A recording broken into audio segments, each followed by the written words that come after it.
Nos vamos rápidamente al Congreso de la Nación. Allí está Paula Avellaneda. Paula. Daniela, buenas tardes.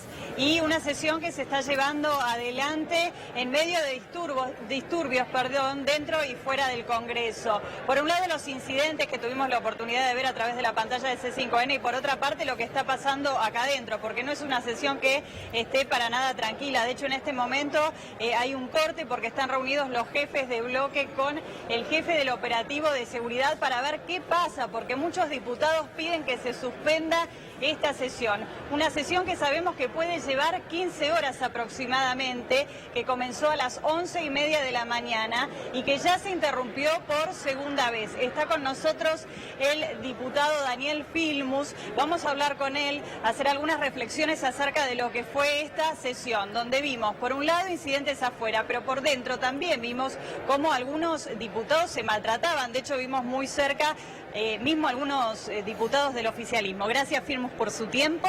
¿Qué reflexión hace de todo lo que está pasando? Bueno, hay temas sustantivos y temas anecdóticos. El tema sustantivo, o los temas sustantivos son dos. En primer lugar, que entre gallos y medianoche quiere aprobar el gobierno nacional un presupuesto que nos enteramos ayer a las 11:30 de la noche cómo era, lo cual habla de que no hay posibilidad de estudiar, de discutirlo, y un presupuesto que fundamentalmente es un presupuesto de ajuste hecho a la medida de una reunión que el viernes tiene el Buró del Fondo Monetario Internacional y para lo cual necesitan con urgencia aprobarlo, no por una exigencia interna. El año pasado votamos el presupuesto en el mes de diciembre, así que no hay una urgencia que no sea esta de la que nos marcan desde Estados Unidos. Por otro lado, el segundo hecho de gravedad es la represión que hubo afuera. La represión realmente fue gravísima, la hemos visto todos en imágenes. Algunos diputados bajaron a tratar de impedirla y recibieron heridas por eso. Cuando volvieron acá esos diputados pidieron que pare la sesión a los efectos de poder hacer lo que se está haciendo ahora, que es lo que correspondía. Llamar al jefe del operativo de seguridad para garantizar que no siga habiendo represión. Por suerte, en este momento está ocurriendo eso. Mientras tanto, una discusión enorme porque el oficialismo no quería suspender la sesión, insisto, cosa que en definitiva ocurrió porque era lo que se estaba reclamando. En ese contexto hubo discusión, debate y la verdad que se dijeron barbaridades. ¿Qué pasó entre Nicolás Massot y el diputado Moró?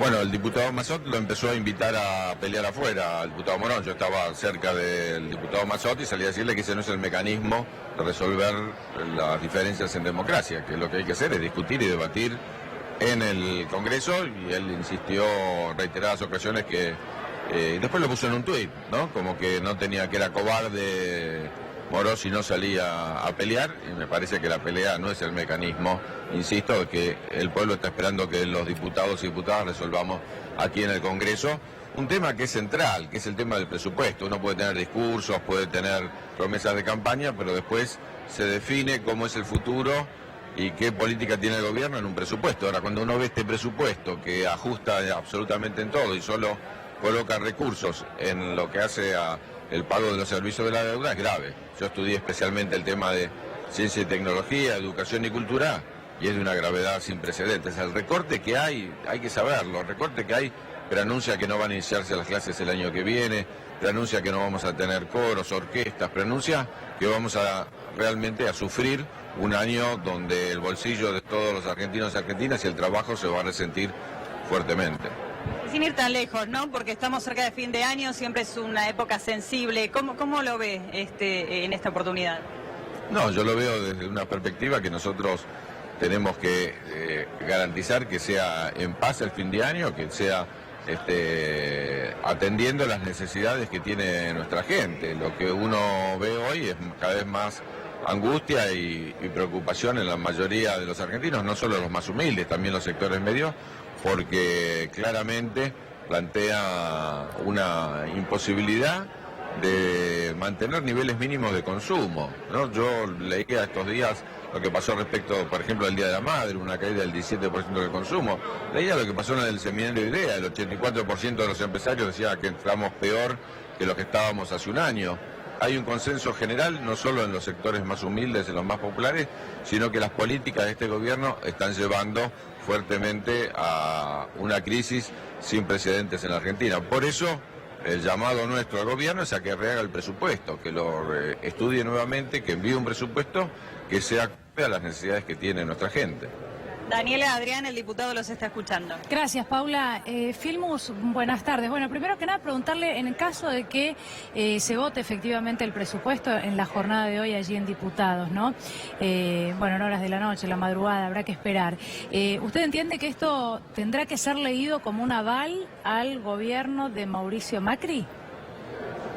No, yo creo que cuando se vote positivamente, si es que ello ocurre, lo que tiene que ser leído es como una presión y una extorsión del gobierno nacional a las provincias para que sus diputados, a pesar de ser elegidos como diputados de la oposición, acompañen este proyecto, porque si no, no se les envía los recursos que necesitan para poder defender los intereses de la gente que vive en cada una de las provincias. Me parece que el gobierno nacional está ejerciendo una presión tremenda para lograr aprobar este presupuesto. Este presupuesto, no le quepa duda, que es un presupuesto que va a golpear a todos los argentinos y argentinas. Dicho sea de paso, es un presupuesto que prevé que la Argentina va a caer el año que viene. ¿No? 3 de los 4 años de gobierno de Macri va a caer, pero este presupuesto prevé el 0,5% que va a caer. El Fondo Monetario ya dijo que va a caer un 1,5%.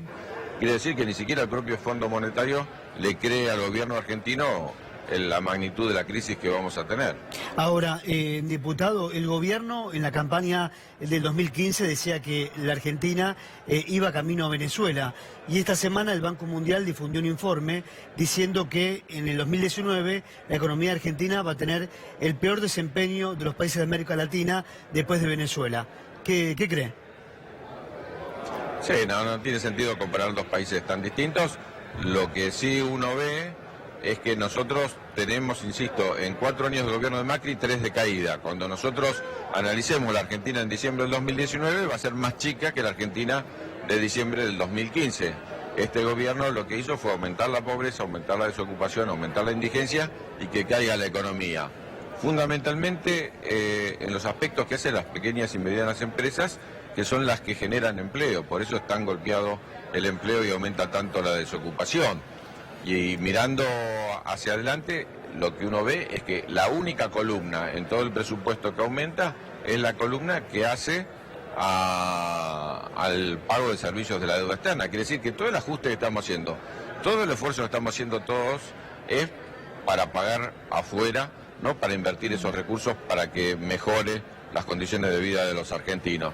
Porque uno podría endeudarse, si se endeuda para obra pública, o si se endeuda para bienes de capital, o si se endeuda para generar trabajo. Pero nosotros nos estamos endeudando simplemente para pagar los servicios de la deuda que vienen de la bicicleta financiera. Así que nos parece de una gravedad sin precedente la devaluación que hubo y la inflación que ha habido este año. Piense usted simplemente que el año pasado quienes votaron el presupuesto votaron un presupuesto con el 10% de inflación y estamos 5 veces más arriba que eso. Filmus, respecto de los puntos más importantes, ¿no? Porque entiendo que con lo que tenía que ver con el artículo 53 de reestructuración de deuda, bueno, hubo modificaciones, que se ampliaron partidas para CONICET, INTA y Cedronar. En realidad lo que quiero preguntarle es cuáles son los puntos innegociables, los más importantes, para que está del otro lado y no ha leído lo que es el presupuesto, entienda por qué no se puede votar de ninguna manera. Bueno, en primer lugar no se puede votar por múltiples razones, pero la primera es que los objetivos que se pone ese presupuesto son falsos. Todos sabemos que el dólar no va a estar a 42 pesos el año que viene. Todos sabemos que la inflación va a ser más que el 23%, ya por lo que está haciendo este año que la del año que viene.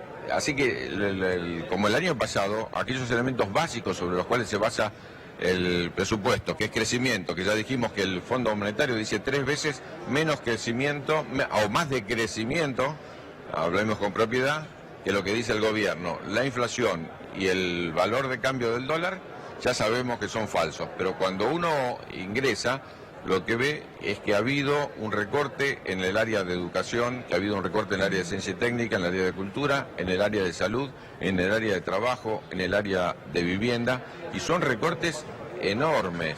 No podemos acompañar nosotros ese tipo de recortes. El Estado tiene que ser contracíclico, digamos, en un momento de crisis el Estado tendría que invertir para poder crecer y que ese crecimiento signifique mejora en las condiciones de vida de todos. Daniel, le agradecemos porque tenemos una información de último momento. Gracias, Paula.